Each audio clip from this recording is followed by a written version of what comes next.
On the Business Watch this morning, you could be sending the wrong message at work even when you are not talking. Experts say your body language speaks volumes. Jacqueline Cavins with Kavaliro joins us now to talk more about it. And Jacqueline, good morning. This is something I think a lot of people probably completely overlook. I think everybody's probably just worried about what they say, but you say even your facial expressions need to be thought about, right? Sure. So basically your facial expressions express more about your personality, and they speak louder than words. So, go ahead, I'm sorry.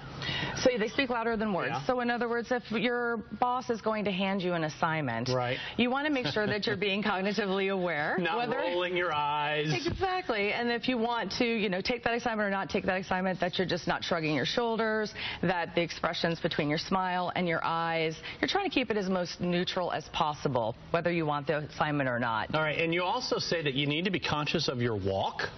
Yes. Well, if you've ever sat in a cubicle in the center of a room, you don't have to get up to look to see who the boss is who's coming in. Right.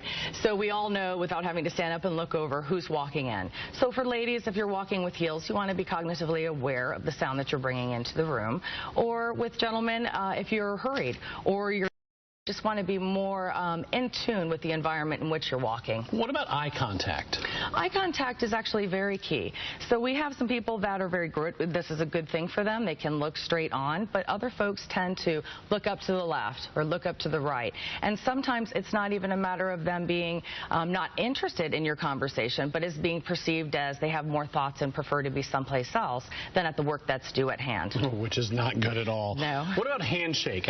This is honestly a pet peeve of mine when somebody gives you the dead fish handshake. Absolutely. So you certainly don't want that. But really, it's not a marathon either. So you want to make sure it's just firm. 2 to 3 shakes seems pretty appropriate within the workplace. You don't want to be shaking somebody's arm off. No, you don't. And if your hand happens to be sweaty, always keep just maybe a napkin within your, trouser or within your reaching distance so that you can make sure that your hand's not sweaty, because nobody likes that as well. All right, here's one that I'm sure a lot of moms will want to hear. Does posture matter?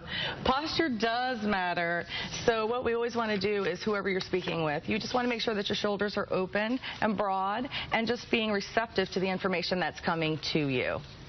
This is a lot to think about. I mean, on top of all the other job duties that we have, that having to think about this, but I guess it is absolutely stuff to think about and worry about. So, Jacqueline, thanks for coming in and explaining it. Jacqueline Cavins from Kavaliro. Really appreciate it. Thank you so much. 8:27, still to come.